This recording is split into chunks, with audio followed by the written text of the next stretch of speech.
being an artist, I've had to reassess what success is and how I choose to define it. And so that's led me to first is I want this many people to follow me, or I want this many interactions. It's like, okay, so-and-so said this really touched them, or somebody came to me and pointed out lyrics or something like that. Those small victories.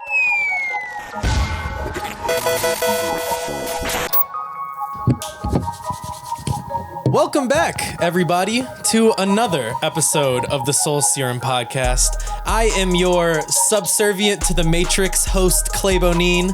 I am joined by my Take Your Depression and Put It on Ice co-host, Tanner Mavis. And we are back on the motherfucking pod, back with another interview to our regularly scheduled programming, episode number 35. And before I introduce our guest, I want to remind everybody, follow us on Instagram, follow us on Twitter at Soul Serum, subscribe to us on YouTube, the main page, the TV page, join the Discord, follow us on TikTok, join the Patreon. Team podcast should be out by the time that this comes out.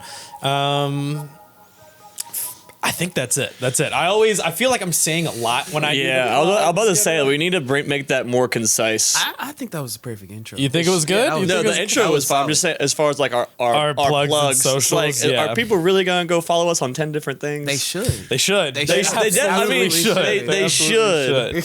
They will. And You're today on the show, we have, in my opinion, one of Cincinnati's grooviest artists. He recently dropped his EP, French Vanilla, and according to Google, he goes to Auntie Anne's and Steak and Shake about 4 times a week. It's true. Today on the show, we have GrandAce. Hey, what's up? Welcome What's to up, the good show. people? Can we get a clap from the large studio audience that we have in here? Yeah. Thank you for having me. How you doing today, friend? You know, I'm pretty solid. The weather is good. It's raining outside. Whenever there's rain, I have a lot of energy, so I'm good. Really? Damn, good Yes. for you. I am. Yeah. I was gonna say I'm the exact opposite. Yeah. I That's am just because I'm like really excited to do nothing. Yeah, I like, see. yeah. Rain. So like I skateboard. So like the rain has always had a negative like feel connotation with I me. feel I'm like I that. can't go outside today. It's raining. See, the way I used to rectify that is if it's raining, instead of skating, I'm just playing games. But then when it's sunny, because usually, that only lasts for so long. Okay, True. we back outside.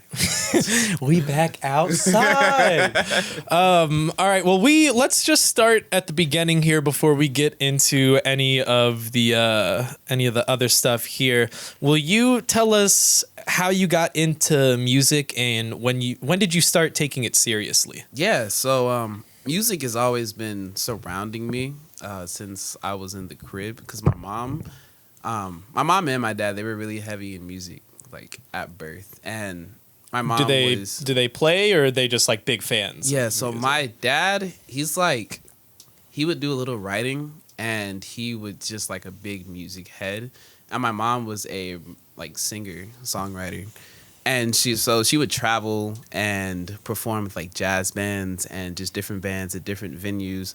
She actually went to NKU, so shout out y'all. Fire. North up, baby. North up. That's sick. So yeah, and so she was around this area really just like getting her foot in like the door. And so she got to work with like quite a number of people, but eventually it led her out to LA. And so being her son that was like 2 years old, I also went out to LA. Oh, nice. That's cool. Yeah. And then so the cool thing about her is she was a very hands-on parent. So it wasn't like she got a babysitter and she would be in the studio. It would be she's in the studio till 3 a.m. and I am also in the studio till 3 a.m. Yeah. And so if I wasn't asleep, like I was watching Keenan and Kel in the studio with her. Yeah. It was really cool. But I got to see like how the process of making music works. That's sick. crazy. Do you like you were literally born into it. Yeah, like it was right Yeah. there. Like Sade was playing while I was in the crib and I still remember it. Like it was very That's so impactful. sick. I don't know much about psychology, but I gotta imagine like subconsciously you being like an infant in your brain, like forming while like music is being made and played around you, like definitely had to have some sort of effect. Definitely, because it's like the repetitious nature of making music. Like you're gonna hear the same loop on end for hours. So I'd say that my patience is phenomenal compared to the average person because of that alone. Yeah. and just the appreciation for sounds and the way that sounds affect me. I like to you damn near feel the music, and just because. Yeah, I don't know. I just feel it. Like, if it doesn't hit me in, like, my chest, then I just can't. There's something about it. I can't rock with it. That is my favorite way to describe good music. It's like, if it, like, does the thing right the here thing, in my chest, then I know like, it's good. Or like, even with, like, movies, books, like, whatever. Like, if it is, like, causing, like, a provoking, like, emotional sort of, like, reaction in my chest, I'm like, oh, yeah. Because that used to be my favorite thing. Like, you're reading a book, and you're stressing because the main character is like, oh my God, they're going to jail. It's like, I'm going to jail. Yes. So it's like, I like to be able to feel like I'm in tune with the world when I'm invested in those worlds. If a piece of art can do that for me, then I'm feeling great. That's a great way to describe good art. So correct me if I'm wrong, but you do the majority of your own production and audio engineering for your music, right? Correct. Okay. And why do you do it all yourself? Because I mean, like, I know that this is like a common thing nowadays. I don't want to say common, but it's a lot easier to be able to do this all yourself nowadays with like the technology we have, and less expensive. Yes. Ooh, that is a good point. So yeah, why do you do it all yourself? Yeah, because it's great that you lead in with that, because I was broke. When I first started doing it, like when I started taking it seriously, I was in high school. I think I was, it was 2014, which meant I would have been a junior. Yeah. So sophomore. Did you graduate junior. 2015? Yeah. Me too. Yeah. Cool. So best year. Yeah. 1-5. And yeah, so all I had was my mom's laptop. I stole that. Well, I didn't steal it, but it was like we shared it. But at that point, it was like, it's my laptop. Yeah. Went ahead and got Ableton from my friend Malachi, and really my brother Malachi, and because his dad was showing us the ropes on. He's like, with this Ableton, they got this Ableton push, and you can make the beats right here. And I said, that's crazy. So when it came time, everybody has to pick, what are you going, FL Studio? Are you a weirdo? Are you going with Reason? Yeah. Like, there's so many options. But I was like, we were just discussing that, like picking like what program you choose to like produce your beats on. It's like choosing like a gaming console. It really is. Like it's like it's for a kids huge nowadays, decision. like kids will pick up FL Studio or whatever when they're like 10 years old, but like you have to make your decision which one you want to start with. And it's funny because there's almost like characteristics to develop. As far as like the personalities of the people who use each of these DAWs. Yeah. And I went with Ableton because everybody said it was the hardest at the time. And I was like, I don't know why, but I want to figure out what's the hardest. And I got on and it was terrible. Oh my God. I was so bad. Like, I thought the metronome was more of a suggestion. I thought the metronome and setting the tempo was more of a suggestion. So I was like, I'm good at keeping time. I don't need that. And then I'm trying to like structure the beat. And I'm like, man, everything's like, it sounds good, but only in this spot. Like nothing, I can't move anything around. Then I figured, okay, I need to be able to set these things. So everything was like a really hands-on learning experience. And like the first few years that I was producing, I was just spending 8, 10, 12 hours every day of my summer just like making very bad beats. They were garbage. You gotta go through that though. Yeah. But I didn't even know like the functions of like a drum kit. So I was like, this kind of sounds cool, but I didn't know it was like kick, snare, hi-hat, those are your core elements. Right. Like some beats, they were just all over the place. And like now it might seem cool to me because I'm like, I hear where your head was at. But oh my God, I thought I was doing something. Yeah, like there's I think like the Picasso quote is like, you have to learn the rules to break them, So like you, I'm sure at this point in your career could make a beat like not using your traditional kick, snare, hi-hat, whatever, but like to be able to do that, you have to know how to use the kick, hi-hat, snare. Because back in the day, I was like, it's more like, there are rules? Okay. Because I was just getting any pieces of sound and just sampling and manipulating or playing whatever I could. Because it was cool. The reason why I started making music was I can't actually pinpoint a single reason why I started making music, but there were individuals who were rapping at the time. And I was like, okay, they suck. I could do this better. Yeah. And then there was also there are things that I hear in music that I love, but I wish they would have done this instead. And so it would be me trying to figure that out. From a lot of artists, like a lot of artists, especially that have come on here and said like they've heard music and it's like they create the music that they want to hear. Yeah, exactly. Essentially, you know what I mean? Like they think like that's the reason why they created it, because they want to make something that they actually want to hear. Yeah, and it's cool because I don't know what I'm doing, so I don't play these instruments. So it's like no matter what, I could try to copy somebody 1-to-1, but because I have a different approach to it and I don't necessarily know what I'm doing, it's gonna sound different every single time. Yeah. Continuing with the music here, let's talk a little bit about French Vanilla. It's your latest EP, came out last month, correct? Yes, May 4th. 4 songs on there. You said something, so in your Donuts and Alcohol interview, you said something that really stuck with me. You said, this is my life and I'm the protagonist, but am I the main character? Yeah. And I really love that quote, because I mean, especially recently in my life, like I relate to that a lot. I haven't always felt that way, but so, like recently I've like you said that and like something clicked in my brain. So will you elaborate on that quote just a bit for me, and then talk to us about how that came to be the theme of French Vanilla? Okay, well, yeah, because I feel like we spend our lives consuming media. Mm-hmm. And in the media, you know, you always have your protagonist, and the world revolves around them. Yeah. Which is very different from how it works in real life. And we all have aspirations and goals and dreams. And for some people, those dreams come true quicker than others. And some people, those dreams are never even realized.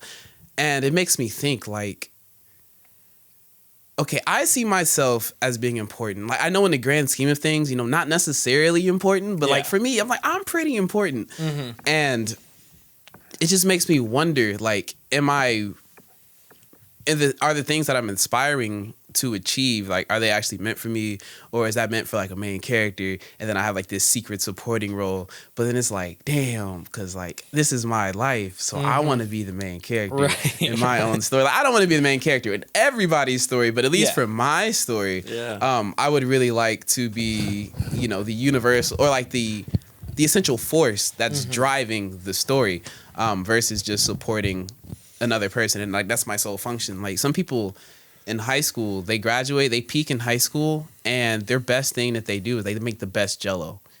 And it's like, yeah, that's their thing. Like that's their legacy, man. They made some crazy Jello, and I'm like, I don't need my legacy being that I made crazy Jello. I feel you. That was just a really funny example to use. Like, man, you remember Taylor back in high school, bro? You got to try his peach Jello, bro. Woo! It's delicious. She said there's nothing quite like it on this earth, or I should say, in this tri-state. And yeah, so I'm a firm believer that if you set your goals high and you set them in the stars, even if you miss, you're still in space, that type of thing. Yeah. But it's just like, why not? Because I think the thing that led me to even making music in the first place was I wanted to study physics, and I wanted to go to Yale to do it, and I wanted to build a flying car, or at least commercialize flying cars. But then it came to be a point where I was realizing that people will be crashing into buildings all the time. We're not getting flying cars. The way that regular cars are regulated, we're not getting flying cars. Absolutely so I was like, not. okay, cool. Well, let me shift that, because I'm going to be really upset if I dedicate everything to that. And I was like, what do I spend all my time doing now? And I was like, well, I'm always invested in the arts and music and doing stuff. I've been making beats the last few summers, so why don't I just go fully in with that and just be like, okay, no plan A, or no plan B, no plan C. We're all in. So yeah, that's how it started. And at that point, it's kind of like, okay, even if I weren't the main character, I'm going to go ahead and make myself the main character, because I'm not trying to be 70 thinking, wow, I really settled for being a debt collector when I could have done all of these things all of my life. Like, I didn't dream of being a debt collector, but here we are, man. I'm about to clock out. This is it. That's I feel like I hear people like explain that point a lot, like the no plan B kind of thing. But I feel like you're looking at it at a pretty like realistic sort of way. Yeah, where, like I try to. Like you have that realization. You're like, all right, like this is already what I'm doing with my time. Like, and I'm only putting 60% into it. Like, I should just fucking suck it up and just put 100% into it and just go for it. Because it's like, if you can be happy every single day, or at least most days, music makes me sad a lot. If you can be fulfilled, I should say, then it's way more worthwhile. Like, at least in the initial stages, you're not going to make as much money. You may wonder where rent money is going to come from. You may wonder how all these things are going to come about.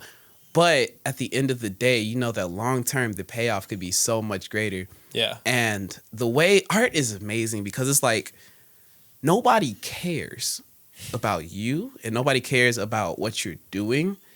And that is a very humbling experience because you're not under this false pretense that people care about you and what you're doing. So it's like, okay, if people are going to care, I have to put in the work to make them care and show them like, why would I care? Like, I drop music, I put it out, I tell people, it's like, okay, but why do I care? I always have that mindset going on. And it just gives me a really, like, a firm sense of who I am as a person. Like, because you have to know, you cannot be insecure when you're making art. Because there's so many days you put out what you think is the greatest project of your life and you get 5 plays. Yeah. And none of them say anything. So you're like, am I ass? I might secretly be ass. That is a great point because I feel that same way with the podcast sometimes. I'm like, fuck, this is a banger episode right here. Like, it's going to be great. Da, da, da, da. And then it's a little underwhelming on the views. But I know that, like, it's a process and you got to be consistent and keep going, like, whatever. But, like, I feel you on that. As a somewhat of a side note, so you went to UC and studied media. Yes. Right? Okay, so I went to NKU and also my major is electronic media and broadcasting. Sick. And I feel like we have a similar viewpoint because of that. Because, like, you brought up the point, like, why do people care? Why should people care? I feel like we have been conditioned in our education, like, in media to be, like, how am I trying to put this? Find the purpose? Yeah, we, like, understand that, like, you could put fucking whatever out there, but the only thing that's going to stick is something with a little bit of substance, something where people are going to latch on and care about it and want to be invested in it, you know? So to stay on French Vanilla here, well, actually, no. How did that become the theme of French Vanilla? Okay. This is my life and I'm the protagonist, but am I the main character? Well, because it's kind of like, back to like talking about legacies. One, because I mean, you all have said it yourself and like operate on this very same principle because I've seen it happen firsthand. And like now this kid is like one of the biggest people out here. But like you could be one song or one video or one podcast away from your whole life changing. And that like one idea right there, I've seen it so many times now from even like Jack and other people. Like you could be like one moment away. Jack K's is literally like the example of that, especially like with us because like it was a Soul Serum video and it went crazy. But like, I mean, that dude's life changed like very quickly. You know what I mean? Like it's crazy. And it's cool crazy. Because like I watched that from the outside. Yeah. And then, but for like a Josiah situation, I got to see that from the inside. Yeah. So it's just like, these are people that I want to admire and then also love. And I get to see amazing things happening to great people. It's not just, oh, there's always this other man or it's always somebody else but yourself. It's like, oh, no. Seeing how like seeing the bottom of where they've been and like the fact that their bottom still, like there were really cool times and amazing times lets me know that like, yeah, dog, things can really turn up. It can happen. It can happen. And if you give up, it's kind of like that really dumb meme that's really cool. It's like the guy that's digging for I knew he gives up, he turns around, but like right in the next corridor, there's a stack of diamonds. Some of the most corny like memes and like sayings are like true. The most true shit. Yeah. And that's why they're so corny. And that's why they're just said so much. Like, and like passed down like through generations like orally because we all know not to quit. There are truths. Yeah. And so that's what we really all know me. Not to quit, but it's fucking hard. So really so it's easier to make fun of. Yeah, it really is. Easier to make fun of tryhards. Yeah.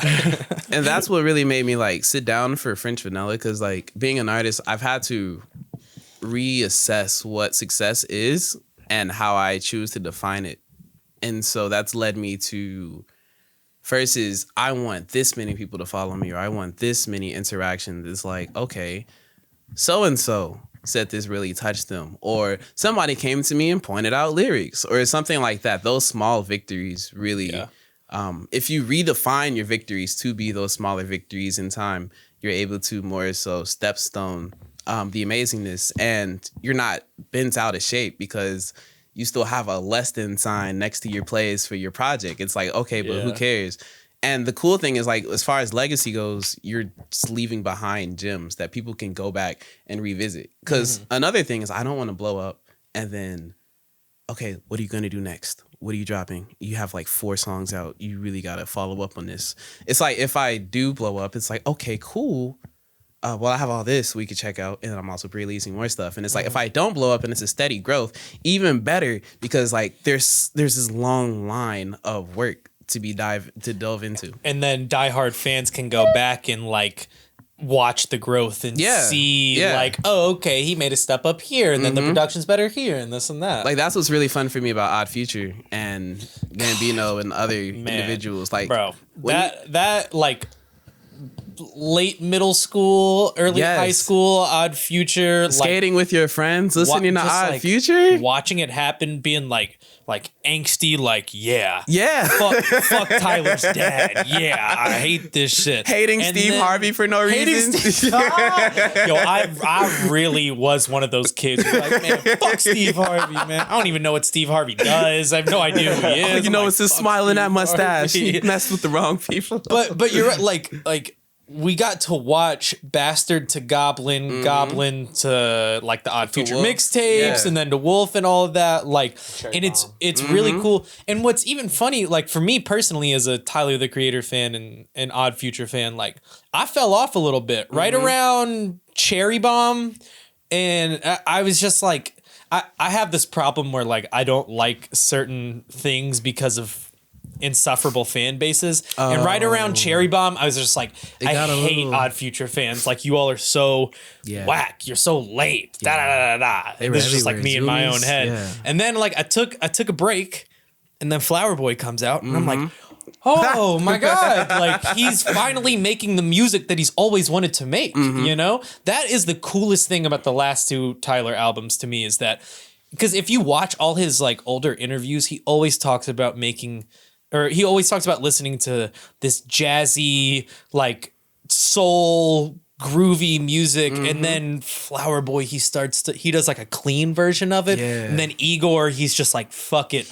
no borders, no barriers, I'm just gonna make... Some of these songs have like 5 words. Yeah, dude, no, it's like I thought that is like one of the most rewarding things as a fan of a musical artist, is like watching them finally get over that hump and make what they want. I think 100%, it's so cool. It's so cool.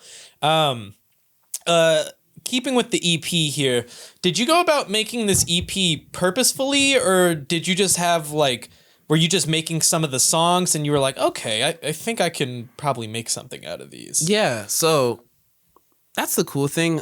Typically my process was I would make the music. I would tell myself, okay, we're going to make a project. And then I would go in and I'd make the project, and it would be like 2 weeks later, 3 weeks later, and I'm like, okay, we have a project. I would just like continuously every day work on it until something just taps my shoulder. The spirit is just like, okay, man, you're done. Go ahead, mix that up. And then, but lately with my last few projects, Arcades in Vegas, going on. I've just been making stuff. Like Devin and I, when we made Arcades in Vegas, or when I was working on French Vanilla. I want to talk about later, by the way. I really want to talk about that later, but go on. Yeah, and I've just been making this stuff, and it's been apparent to me that I've tried to spend more time living life.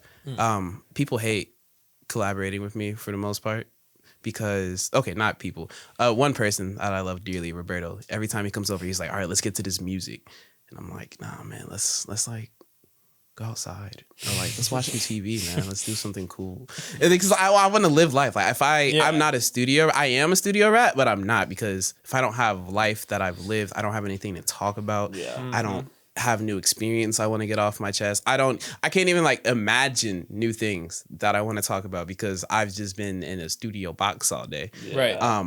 And yeah, so I've just been taking the music from the same approach. It's been trying to live a ton of life in between this music, because the life that you're living, if you choose, it'll come out in the music. And so for French Vanilla, like the things that I was feeling and the things I was going through while I was making it are in the songs. And I try to listen to what the music is saying, because I don't always like, I write with intent, but there was a point where I realized I would be stuck sometimes because I was like, this music I'm making isn't good. I don't like where it is, but I was too busy trying to make the music be great. And you can't approach art from the intent of it being great. You only thing you can really do is trust your instincts that you have from your other like many hours of curating the things that you like and just listening. And from there, all you can do is just make stuff. And then later we can determine if it's good or not. But I like to try to do the creation first and then figure out the value that it has and listen to the music and be like, okay, I'm really getting these things from these lyrics, from this music and everything. And then piece it together kind of like a story. Mm-hmm. And so that's what I did with French Vanilla. Life was feeling very mundane, but things were also like, I was still able to recognize like beautiful things. Like I was living with tons of musical people like Internet Boy and Suicide Rascal and Josh Strange. And there were just like so much creativity going on in the house. It's a lot of vibes in that house. Honestly. A lot of vibes going on in and the house was so messy, but I am a clean freak, so that used to kill me. But I mean, there were 6 people total living in a 3-bedroom house on like one floor of a building. And so it was like, that's just gonna happen. Yeah. But there were so many beautiful times. That's exactly what I was gonna say. Like there's a lot of like chaos, I'm sure, that goes into that, but within the chaos, like the energy that comes out of that, like has to be inspiring. Cause like we would have movie night and we would watch horror movies on the couch from a projector, and I would be playing Dreamcast games on like a small CRT under the projector, and then like Kate would play the same game with me, and I was putting hours into this game. I was killing it, and then every once in a while, when me and Kate were playing, he would just beat me, and I'm just like, this makes no sense, man. I'm the best. And it's so like small moments like that. I've been doing a lot of thinking on nostalgia lately, and I've come to the idea that I hate nostalgia because it's always framed from a point of longing. And you're like, man, I really miss those times. But the coloring of the nostalgia makes you forget about everything that's terrible. And that's a pro and a con, because if you really could go back to those times, you're probably just as unhappy because of all the bad stuff that happens. But in your mind, you get this beautiful projection Polaroid image of just the best parts of all of that. And valid point. Right there. So and that's definitely like what I experienced while making this music. It's like, yeah, you may be struggling to figure out how to pay rent, but rent's only $275. So it's like there's ups to every down. Yeah. And the music, man. It comes out in the music because I don't know, man. No, that's I mean, I like that. It's like you're like putting like the raw energy out of the music and then figuring out how it all fits into being an actual like product to present to somebody. Yeah, is what it sounds like. Because the music has a soul, and it's funny because a lot of people were telling me like, Jody, your music is so happy. I love it.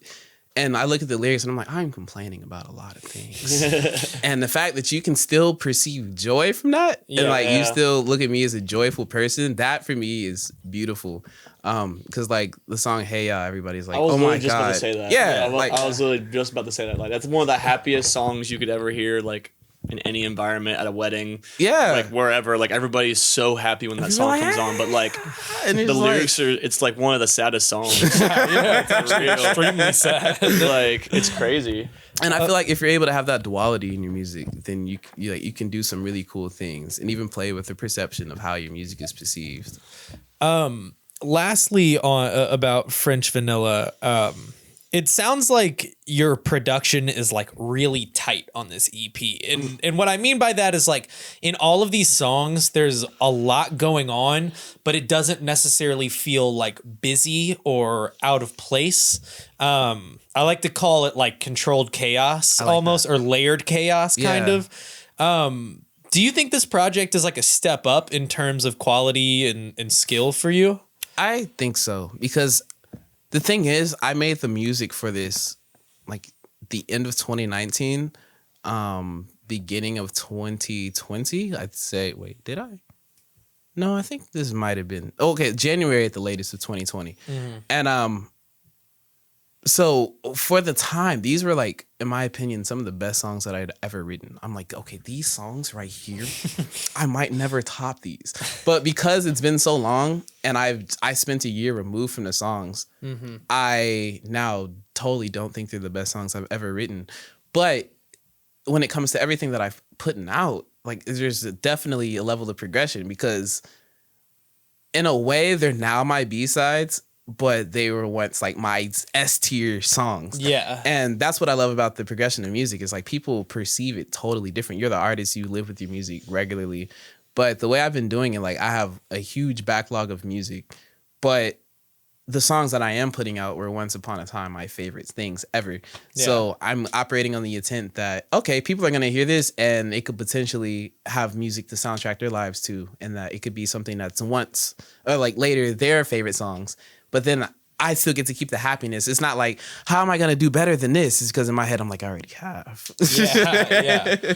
I actually kind of along that point, there's a interview, I think it's Rick Rubin and Kevin Parker from Tame Impala. And he said, this is just like one of the coolest things I've ever heard a musician say. And I feel like it goes along with what you just said. But he was like, every song that goes on my album, I have to at least for one point think that that's the best thing I've ever made. I like and that. Put it on there. And I was like, fuck, man, that is sick. Like, because in the music, like nowadays in this like culture that we've like created, like it's really easy to go quantity over quality and just like make a 8-song tape and just fucking throw it out. So for me to hear like somebody who is this like crazy superstar, like on top of everything, headlining festivals, artist, be like, I have to think that this is the best thing I've ever made, or it's not going to see the light of day. I just think that's so cool. I think at the end of the day, like going back to what we were talking about, like that feeling that you have, like when in the chest, when you hear something, but like especially like when you make something, you feel like it's the best thing you've ever made. Like, like that feeling is what cuts through the saturated market. Yeah, you know what I mean? Because if you feel it, there's gonna be more people out there that's gonna feel it. Exactly. You know what I mean? And that's what ultimately like makes you grow as an artist and like gets you to places for real. In my opinion, instead of just the quantity over quality thing. Yeah, I agree. Because I also suffer from comparing myself to other artists. We all do. Yeah, it's really hard to I compare Soul Serum to like other platforms in my head, and just it's like this like rat race, but I just have to like focus. And it's like, because you're in your own lane. We're different. There's things that you do that nobody else can do. There's a voice that you have that nobody else has. But the competitive person that I am, it's also like, I know that certain things of my product are better than their product. So at this point, if they're there, I could go even higher. So the competitive drive in me, like I grew up playing basketball my entire life. Like, so it's in you. Being, and I have 2 brothers that are like close in age to me, and just like my whole life has just been a competition. So it's really hard for me to like turn that like button off. But it becomes an asset too. It's definitely an asset. Like I definitely think me being competitive has gotten me to where I am, and like gotten us to where we are. Not just me, but like the competitive spirit of all of us. All of us have a sports background. Definitely. All of us have. All of us are competitive. All of us are competitive. Like, that's why we're here. Because you're not passive. You're not complacent. You're like, why would I give up now when they're out there eating and I'm not? Like, no, I'm about to eat. Yeah, literally, dude. It's pros and cons of everything. Just like as we were just talking about. And I think it's about a balance. It's all about balance. Like if you can balance it and you don't let it eat you, you're solid. You're solid. Are you a Libra, perchance? I am a Aquarius sun. I only asked because you brought up balance, and the Libra thing is the scale. Scales. Yeah. Beautiful. Yeah. I'm a Libra, so so you know. What's up, everybody? It is Clay Bonine. I'm Tanner Mavis. And we are here at the Soul Serum podcast, excited to let you all know that support for the podcast today is brought to you by Manscaped, the champions in men's below the belt grooming. They just came out with their Lawnmower 4.0, the fourth generation trimmer. And guess what? Over 2 million men trust and support Manscaped, okay? And if you are not one of those 2 million men, then we're not fucking with you. Isn't that right, Tanner? Yeah, so we're actually one of the early adopters of the Manscaped Lawnmower 4.0. As you all can see, like, look at this packaging. Like, that nice gold trim on the side there. So you know this thing is high quality and next level. Clay says it's a Corvette, but I think it's more like a Lamborghini. Tanner likes the foreigns. I like the American vehicles. No, man, the 4.0 is great. And if you don't believe me, you can ask my girlfriend, actually. You know, I think a lot of Manscaped users, you know, are men who are hopeful to have these intimate moments. I'm lucky enough I have a girlfriend, and recently, while experiencing an intimate moment, she was like, wow, this is, I swear to God. She was like, wow, did you use the lawnmower? I was like, yeah. And she was like, it's very nice down here. I'm like, let's fucking go. I didn't ask her if I could use her testimony for this, but she'd be aight though. Yeah, man, look, the Lawnmower 4.0 is girlfriend approved. And if that isn't a good enough testimony, then I don't know what else is. If you've been using the same trimmer on your face as you do on your nuts, stop right there. Let us get you right. Go to manscaped.com, use our code SoulSerumPod for 20% off and free shipping worldwide on any product on their website. That is SoulSerumPod, hand, SoulSerumpod at manscaped.com to get 20% off on any products, shipping worldwide. If you want to unlock your confidence, you better be using the right tools and you better be going with Manscaped. Now back to the pod. All right, let's stay in the music here. Will you talk to me a little bit about Arcades in Vegas? Because I think like all 6 of those songs are so dope and the production is so eclectic. And just talk to me a little bit about how that project came to be. Also, I'm lacking. I did not hear of Devin Burgess before. Are you serious? Yeah. Are you serious? I'm lacking, bro. Wow. I'm lacking. I will openly admit, Devin, I'm sorry. I'm lacking. Wow. Yeah.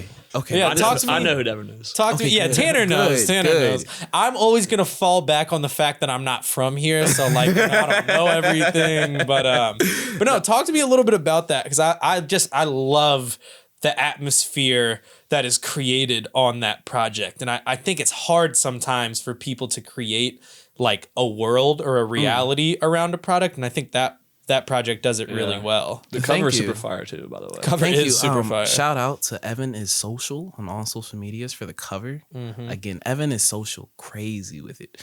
But yeah, Devin Burgess is really cool to work with because he's so receptive to a lot of different styles of collaboration. Because like that man, he is a collaborator through and through.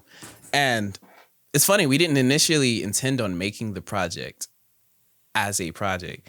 He had a beat and he said it was like GrandAce beat or whatever. That's what he called it. And he was like, bro, I forgot. I meant to send this to you last year, but here. Okay, thanks. Yeah. Sure, you're late, whatever. All right. So he sends it and I'm like, oh, this is crazy. Okay, so I send him back a song like a day later.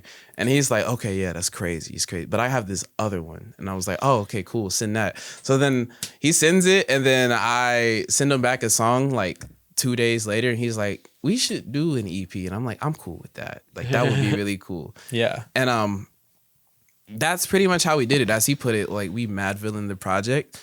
And he would like that's so fire. He would give me the song and I'm like, okay, cool. And then like the way I am, people probably hate doing features with me because this is separate from that. But like typically with the beat, I'll add things to the beat and like produce around the beat to like make some of my things lock in even harder as far as like my vocal performance. So Devin's great because he probably doesn't get mad about that. So it was like a collaboration of that. Some songs I just left them like as they were, and they were just like Well, that's what I was going to ask. Like, how much of the production is you? How much of the production is him? So, like, Devin is, like, the heart of the production. And then, like, there are elements on different songs where I either kind of try to amp up certain elements as far as, like, the feeling and the emotion of what's going on in the background, or, like, add a drop here. Or just, like, small, like, little shimmering, twinkling things here and there. It's kind of, like, give it some sparkle. And then for the beat, like the two beats that are on it, that like open the project and like nearly close the project, those are kind of like more 50-50, where I had like the melodies and like the little twinkly and sparkly, like whatever you hear that's melodic, that's me. And then the percussion is just straight up him doing his thing. Because the thing I love about Devin is that like nobody can Devin like Devin. So when you're Devining with Devin, it's just, you create something that you could never Devin yourself. It's really crazy. That's so funny. No, I like that you said what he described it as, you all mad villained it together, because it has a lot of like Mad Villain vibes to it to me. Not necessarily, I think Mad Villain's very dark. Okay. You know, but I mean in the sense of like the percussion, like the drums in it and the again, the layered chaos that's in it, but chaos isn't the right word, but you know what I'm saying though. Like there's a lot going on, but it all feels like cohesive though. So, and I think that's true of like almost all the MF Doom tapes as well. So I like that he described it as that, because I definitely see the vibes. Yeah, I see the Mad Villain vibes. Because like Devin is hella brilliant, and because one, he sent the beats to me that he did. So it's kind of like he already had the ear for like what, like there were no beats where he sent it and I was like, let's try a different one. Like every beat he sent me, it was just like, we ended up with the 6-pack because we had 6 songs and we were like, okay, that's cool. Let's do that. All right, there it goes. And then like this is another project where the meaning came out after the project was done. Cause like the first song to be made was Arcades in Vegas.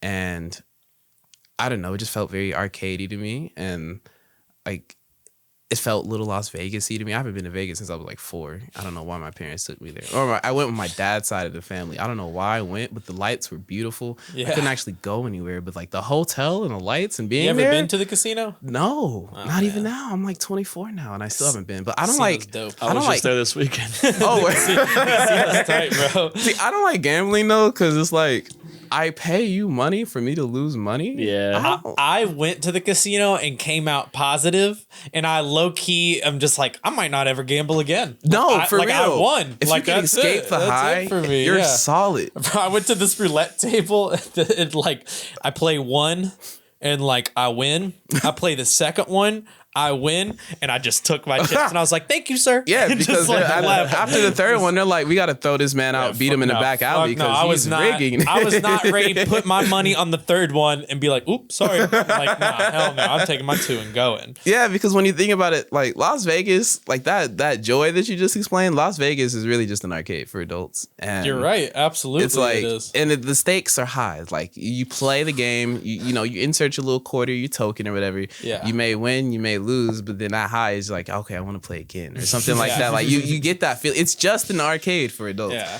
And that didn't really become apparent until the end. It's like you go through so many different emotional feelings, especially if you go on like a casino bender and you start positive and you just end in the negative just because the allure of possibly hitting one time and coming out positive. Yeah. I thought about it the entire time. I was like, what if I just hit right here? What if I just hit? And that is crazy because that promise, that lack of certainty can have you do some crazy, wild things. Yeah. And that's why I think the project was so cool for me, because I tried to think about what it's like to be in the mindset of being in that position where you're able to really just make it or break it all right there. And Las Vegas in itself is just so cool. Whether it's, you know, urban legends of aliens or urban legends of mafias and like different things like that, of crime rings. it's really just like real arcades. Like you're gonna get the best people and the worst people all in one area. It doesn't really discriminate against who can be in it and who not. That's a good point. Yeah, like it's crazy. Yeah, arcades in Vegas is very dope. Shout out Devin. Shout if you're out listening. Devin Burgess. Shout You the out. GOAT. I tell you that weekly. I have one last music question here. Yes. It's kind of music adjacent, but while I was doing research for the episode, I found it very impressive how easily accessible your work was. And I don't mean from like how we were talking pre-podcast about like accessibility to music, but I mean like you have a website that has all your press, your videos, interviews, all your lyrics are on Genius. One of the first things you said to me when you walked in here was about search engine optimization. Like you used to make business cards to hand out to people. So like why is it so important to you to brand yourself in such a easily digestible way? Yeah. Like we were talking about earlier, anything can happen and your next piece of content or your next piece of art can be like your break. And I don't know, in my head, the reason why I'm able to go so hard for what I do is because I have absolutely no doubt that it's the right path for me and that this is my calling and my mission. So I'm like, it's not a matter of if. It's like, okay, when this happens, I need it to be where anybody that wants to know who I am can just be like, oh, that's who he is. I don't need them confusing me with anybody else. I don't need them having to be like, is this your page? Like, no, like when you want to find me and you are ready, like I am right here. Yeah. The worst thing would be is if like a moment happens for you, whether it be a piece of content, like really getting a lot of attention, going viral or whatever. The worst thing that could happen is like all of your socials, your website, your Spotify, like all that, and people go search you on YouTube and they can't find you. And all of it's different. So and that moment just doesn't exactly. You won't get as much out of it as you could have if you were prepared for it. Because I refuse to believe that like one opportunity is your last opportunity. I believe like that's why I'm never pressed about anything. I'm never like, I gotta go here, meet this person, talk to them right now. It's like, okay, Kanye West might be 20 feet away from me, but I'll get time to meet with Kanye West later. Like if I don't talk to him today, there's always another time. But that doesn't mean that when that time comes and there is the opportunity, like I will be ready. Yes. At the very least. Like because like you said, like I don't want like to have this moment and then the moment blows over and nobody knew because I wasn't ready and I wasn't prepared. Like the day it happens, I am absolutely like, we ready to go. We ready. We ready. Again, a great Soulja Boy Migos song. Yes. We ready. Absolutely. All right, this is non-music related. Did you lead a yo-yo workshop for kids? No.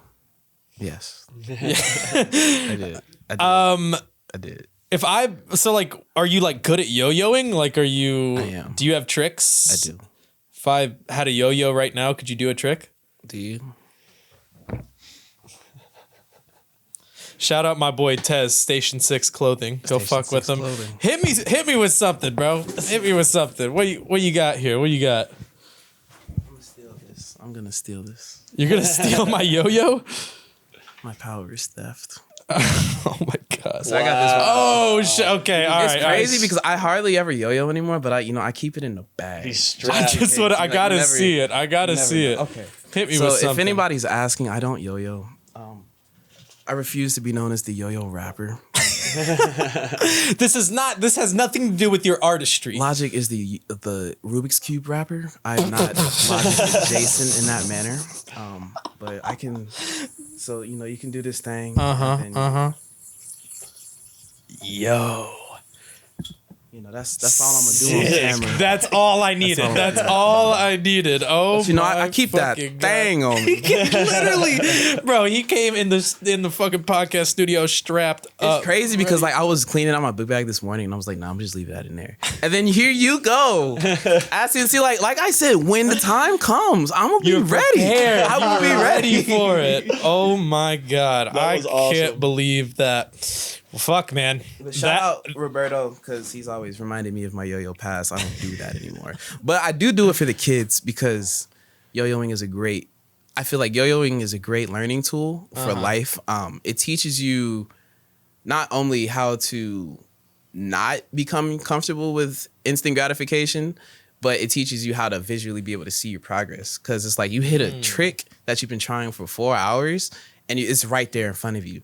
And the cool thing about yo-yoing, which I find very different from skateboarding, is that like when I learn a skateboard trick, I might hit it the first time, but it might take another 2 months for me to do it again. And if I don't skate every day, and if I don't skate every day, my legs are gonna forget all the muscle memory, and I'm gonna have to start over doing ollies. It's just we gotta get these back. But with yo-yoing, you do it, you learn it, it's in there forever. You will never forget that. Fucking amazing. So I teach the kids how to yo-yo on occasion. I can't believe you really just came and just flexed on me. I was like, I'm gonna get his ass like this one. He was like, no, it's fine. I have my own yo-yo. That's crazy. Okay. That is so crazy. That wasn't planned. I'm actually shocked right now. Well, is there anything else that we haven't talked about that is on your mind that you want to talk about? Anything pressing before we get out of here today? Yeah. So new music is coming this summer. I have an EP dropping probably in July. See, this is the only time I'm not prepared because I am mixing it currently, and mixing is hell. Dude, I can't fucking imagine. That is like the craziest part of like music to me is like mixing, because it's all, I've said it on the podcast before, but it's so subtle. Yeah, it's so subtle, and it's subtle. Like you have to really train yourself to figure out like how and where to fix everything up. Like, because mixing is like, it sounds in the moment, it might sound fantastic. It might sound like again, like it's the best thing you've ever made. It's the best thing you've ever mixed. But you listen to it next to your favorite songs, and if it doesn't hold up, you feel like garbage. And you're just like, I don't even know what is different. At least with video, you're like, okay, I have a lot of noise. Yeah. The color it's blown out. Right. It's like there's so many different things. But with audio, it's like you hear it and you're like, I don't know what they possibly did. Their tricks of the trade are all hidden. They're all secret. I don't know. You just have to hear it. That's just mixing it. It's just a part of that grind where you get a little bit better, but you're not going to be the best overnight by any means. Right. Which is another reason why I like to mix all my own music, because when you go through my catalog, the very first songs that I've deleted from major streaming platforms but is available on Bandcamp because I don't want to delete my history, those songs are terrible. But they're all me. So it's not like I didn't skip. Well, I don't look at it as skipping steps, but I could have went to an engineer or something and it made me sound a little better. But when you hear it in his booty cheeks, it's like that man is all ass right there. That is purely him. But as I get better, you're like, okay, he got a little better at making the music and rapping and performing, and the mixing it sounds a little better. And then so each time it's gonna sound a little better, just because I'm putting myself through it. 100%. The progression you hear, like that is the progression. Yeah. So new music in July. New music in July. Right now I think the tentative title is "Swimming in Pancakes." Swimming in pancakes. That's tentative. It could change, but I was just, I'm more of a waffle guy, but the swimming in pancakes, it really hit. I was just going to ask you, are you... Yeah, waffle, because the waffle has the ridges and it holds the syrup. It just... Smart man over here. That's a smart man. And the only thing I dislike about waffles, they never want to sell you waffles in groups. It's always you pay $7 for a singular waffle. If I get 6 pancakes, I want at least 2 waffles. But food, it's just something that irritates me. But yeah, that's coming soon. That also has a collection of some of my favorite songs I've ever written. And I hopefully, like, the main thing I want from music is that I want a lot of things from music. But some other things that I want from music is, like I said, I want to make things that people can soundtrack their lives to and live their lives to, grow with. I don't want to have some type of fan base where it's trendy, it's cool, and then roll into the next thing in 2 years. Like, I'm ever really trying to progress and grow as an artist, and I would like my music to do so as well. But I also want my music to be able to grow on others as they're listening to it and growing up on it. So, yeah, hopefully the music hits you in that way. And then you'll be like, okay, he seemed cool in the music. Let me go ahead and talk to him in real life. Not real life, because I'm shy in real life. Talk to me in real life. But also hit me up on social media and everything, because I just like, I want to connect with people. Yeah. And that's like one of the most beautiful things to me, because music is a universal language. Like, definitely over here listening to music that's like, people are rapping in languages I can't comprehend, and I love it. It's hard though. And like, people are singing in languages you don't know, but you feel it. And it's like, that's all you need. Music, you don't need to be able to hear what the person's saying to hear what they're saying. As long as it does the thing. As long as it does the thing in your chest. Right here. That's all you need. But yeah, other than that, I just gotta say thank you for being such a wonderful host and allowing me in your space. Thanks for coming on. We appreciate it. And with all of that being said, I want to remind everybody, follow us on Instagram, follow us on Twitter at Soul Serum, subscribe to the motherfucking YouTube page, the TV page, the main page. Say all of them. Where can they where you want me to say the whole thing? All of them. Follow us on TikTok, join the Discord, join the Patreon, $1, $5 team $1,000 if you want to see John bald. Please bless. We're still waiting for that. Where can they find you at? So you can find me on all major streaming platforms at GrandAce, GrandAce. And you can find me on all social medias at the THEE GrandAce. And my name will also be on the video. So if you're like, how do I spell that? You got here somehow. It's gonna be, yeah. You got here. There will be a nice graphic popping up under you here in a little bit. So yes, all the social medias are the same. So reach out, hit me up. It could be weird, it could be not weird. You know, I just want to talk to people, say what's up. You know how life goes, and stay dope. With all that being said, I, as always, am your host, Clay Bonine. Co-host T. Mavis. The GrandAce, also known as Jody Jones, if you know me in real life. Yes, sir. All right, thanks. Appreciate it, GrandAce. And we will see everybody next week. Thank Deuces. you.